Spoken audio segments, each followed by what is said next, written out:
What you're about to hear isn't magic. It isn't a government secret, and it isn't something that requires a security clearance to understand. But once you hear it, really hear it, you're going to look at the ground beneath your feet a little differently. Somewhere beneath the desert floor, deeper than most skyscrapers are tall, there are roads wide enough for trucks. There are control rooms humming with electronics. There are weapons, hundreds of them, pointed outward, waiting, and almost nobody on the surface would ever know they existed. This isn't science fiction. This isn't a movie plot. This is a documented, confirmed, real-world engineering achievement that most people in the Western world have barely heard of. Iran has built underground military cities, carved into solid rock, some reportedly reaching depths of 500 meters. They call them missile cities. And once you understand the scale, the engineering, and the history behind them, you'll realize this isn't just a military story. It's a story about human ingenuity, the ancient art of underground building, and what happens when a civilization decides the surface world is simply too dangerous to trust. Before we go any further, let's be clear about what this video is and what it isn't. What you're about to hear is a historically grounded, educational exploration of underground construction, military engineering, and the ancient human tradition of building beneath the earth. This channel, Fix Survival Secrets, is built on one core idea, practical, forgotten, and overlooked knowledge that modern life tends to push to the side. Everything covered here is drawn from publicly available research, defense analysis, historical records, and documented reporting. We are not glorifying any military program. We are not endorsing any government's policies. This is not a political video. What this is a deep dive into one of the most extraordinary feats of underground engineering the modern world has ever seen, and what that ancient instinct to go underground can teach the rest of us about resilience, self-reliance, and the kind of long-term thinking that's been quietly disappearing from everyday life. Results of any real-world application depend entirely on your local environment, soil type, legal codes, and professional guidance. Always consult licensed engineers and local authorities before attempting any form of underground construction. Now, let's go deep. There's something primal about going underground. Long before we had steel-reinforced bunkers or satellite-guided missiles, human beings were carving their shelters, their storage rooms, their sacred spaces, and even their entire cities into the earth itself. The Cappadocians in modern-day Turkey built underground cities for tens of thousands of people over 2,000 years ago. The ancient Chinese stored grain in deep earthen cellars. Native American tribes throughout the Southwest used cliff dwellings and subterranean kivas, not just for shelter, but for ceremony. Going underground wasn't weakness, it was wisdom. And here's where the story of Iran's so-called missile cities becomes far more interesting than the headlines suggest. Because what Iran has done isn't some rogue invention. It is the modern industrial expression of a survival instinct that goes back as far as human civilization itself. But here's where it gets interesting. The scale of what has been constructed in Iran is, by almost any engineering standard, staggering. Iranian military officials have publicly released footage, deliberate, carefully staged footage, showing underground tunnel complexes with ceilings high enough to move ballistic missiles on wheeled launchers, roads wide enough for heavy vehicles, climate-controlled storage areas, launch preparation rooms, all of it carved or drilled into mountain rock, reportedly at depths that in some cases approach 500 meters. That's over 1,600 feet below the surface. To put that in perspective, the Empire State Building is about 443 meters tall.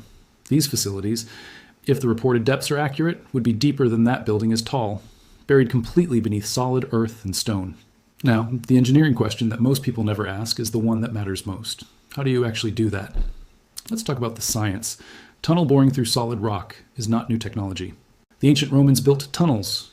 The Persians, the ancient ancestors of modern Iran, were master builders of underground water systems called qanats, some of which are still functioning today after more than 3,000 years. These weren't simple ditches. They were precisely engineered, gravity-fed underground aqueducts stretching for miles, drilled by hand through solid ground, designed to move water from mountain aquifers to dry plains without any mechanical pumping. The knowledge of how to work underground, how to manage drainage, ventilation, structural load, temperature, and long-term stability is deeply embedded in Persian engineering culture. It did not disappear. It evolved. Modern tunnel boring machines, known as TBMs, can grind through solid granite at remarkable speeds. Drill and blast techniques used in mining and military construction can shape caverns to precise specifications. Reinforced concrete spray, called shotcrete, is applied to tunnel walls immediately after boring to prevent collapse. Air filtration systems are threaded through ventilation shafts. Electrical systems are routed through conduit networks. And over months and years, what begins as raw rock becomes a functioning underground facility. This is not magic. This is applied geology, structural engineering, and old-fashioned human persistence. And this is where most people stop looking. Because the story of underground construction isn't really about missiles or military programs. It's about a principle that human beings discovered thousands of years ago and keep rediscovering in every era. The earth itself is one of the most powerful building materials ever available to us. It insulates, it protects, it conceals, it stabilizes temperature, it resists blast. It outlasts almost every surface structure ever built. There are homesteaders in the American Midwest today, and there have been for over a century, who understood this. The original sodbusters didn't just build houses out of earth because they were poor. They built them because a structure with 3 feet of soil over its roof maintains a near constant interior temperature of around 50 to 60 degrees Fahrenheit in both summer and winter, with no mechanical heating or cooling system required. That's not a small thing. That is passive climate control that modern HVAC systems spend thousands of dollars trying to replicate. Earth sheltering, the practice of building homes or structures partially or fully below ground, has been used across the American Great Plains, in Scandinavia, in East Africa, and across Central Asia for millennia. Modern earth-sheltered homes, built with proper drainage, vapor barriers, and structural engineering, can reduce heating and cooling costs by 50 to 70%, according to some estimates reported by the U.S. Department of Energy. But the real question is, why did this knowledge become less mainstream? Partly it's zoning codes. Partly it's the industrialization of construction, which standardized above-ground building. Partly it's perception. There's a cultural association in America between underground living and either poverty or extreme prepper culture, and neither image has been great for mainstream adoption. But the principles don't care about perception. The physics still works. Before we go deeper, and we are going deeper, I want to hear from you. Drop a comment below right now. Tell me what state you're in. Tell me whether you've ever thought about underground construction, a root cellar, an earth-sheltered addition, even just a storm shelter. Have you seen abandoned underground structures in your area? Old mines? Cold War shelters? Because here's the thing about this community. The people watching Fix Survival Secrets aren't passive. You're the people who actually want to understand how things work. So tell me where you are and what you've seen. And if you haven't subscribed yet, hit that button right now. We go places most channels won't touch. Now, back underground. So what can the average American homeowner actually learn from all of this, more than you might expect? Let's start with the most accessible application, the root cellar. Root cellars are, in essence, the civilian version of everything we've been talking about. They are underground or partially underground storage spaces that use the Earth's natural thermal mass to maintain cool, consistent temperatures year-round, historically between 32 and 40 degrees Fahrenheit, which is ideal for storing root vegetables, preserved foods, canned goods, and even some beverages. Before mechanical refrigeration became standard in American homes in the mid-20th century, nearly every rural family had one. They were a survival tool, a food security tool, and a basic piece of homestead infrastructure. Site selection matters first. You want a north-facing slope if possible, which minimizes solar gain and keeps temperatures lower. Many traditional root cellars were built into hillsides for exactly this reason. Natural earth on 3 sides provides maximum insulation with minimal excavation. Drainage is non-negotiable. Water infiltration is the #1 killer of underground structures. Proper French drain systems, waterproof membranes, and gravel backfill are essential. Any underground structure without serious drainage planning will fail over time. This is true whether you're building a $500 root cellar or a $500 million military complex. Ventilation is the second critical factor. Passive ventilation, 2 pipes, one lower near the floor for cool air intake and one higher near the ceiling for warm air exhaust, creates natural airflow that regulates humidity and prevents the kind of atmosphere that degrades stored food and building materials alike. Structural integrity depends on your soil type and your roof design. In clay-heavy soils, frost heave is a serious concern. In sandy soils, lateral wall pressure increases. A properly engineered concrete block or poured concrete structure with appropriate reinforcement will outlast any wood-framed alternative by decades. And the access design, the entryway, is where most amateur builds go wrong. An insulated, weather-tight door set into a proper frame with a drainage threshold is the difference between a functional underground storage space and a flooded mudroom.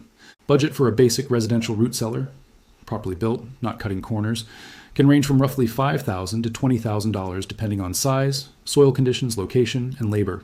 Always get local permits. Always consult a structural engineer if you have any doubts. Now, in this matters, underground construction is not for everyone and not for every situation. If you're on a flat lot in a flood zone, below-grade construction is likely not appropriate without serious engineering intervention. If your water table is high, within 10 feet of the surface, the economics of waterproofing can become prohibitive quickly. Climate matters. In regions with extreme freeze-thaw cycles, frost line depth affects foundation design significantly. In desert environments with expansive clay soils, lateral earth pressure requires specialized engineering. Maintenance matters too. Even the best-built underground structures require periodic inspection. Drainage systems can clog. Waterproof membranes can crack over decades. Ventilation pipes can get blocked. An underground structure that's ignored for years will eventually remind you it exists, usually with water damage.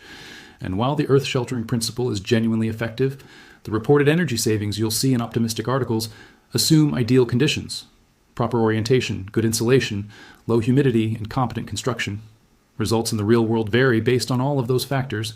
As with everything on this channel, research your specific situation, consult professionals in your area, and make decisions based on your actual conditions, not best case scenarios. Here's what I want you to take away from all of this. Somewhere in Iran, deep beneath mountains that have watched empires rise and fall for 4,000 years, engineers are applying principles that ancient Persian builders discovered with hand tools and geometric intuition. The same instinct that drove a farmer in 1880s Kansas to carve a cellar into a hillside to protect his family's winter food supply is the same instinct, refined, scaled, and hardened, that shapes modern underground military architecture. The earth doesn't care about politics. It doesn't care about what century you're in. It insulates, it protects, it endures. And the knowledge of how to work with it, not against it, is one of the oldest and most powerful forms of practical wisdom that human civilization has ever developed. Over time, it became less mainstream. Modern construction moved upward, not downward. But the physics never changed. That's what Fix-Fival Secrets is about. Not trends, not hype, the knowledge that was quietly set aside while something louder and shinier took its place. And the question of whether it's worth picking back up. Everything in this video is for educational and historical exploration only. This is not engineering advice, military analysis, or a construction guide. Any real-world project, from a root cellar to an earth-sheltered addition, requires licensed professionals, proper permits, and site-specific engineering. Do your research. Know your local codes. Work with qualified people. If this video made you think differently about something you thought you already understood, that's the goal. Subscribe if you haven't already. Hit the bell so you don't miss what's coming next, because the next topic goes even further back in history, and the application is something almost every American home could use today. I'll see you in the next one. Stay curious, stay prepared, stay deep.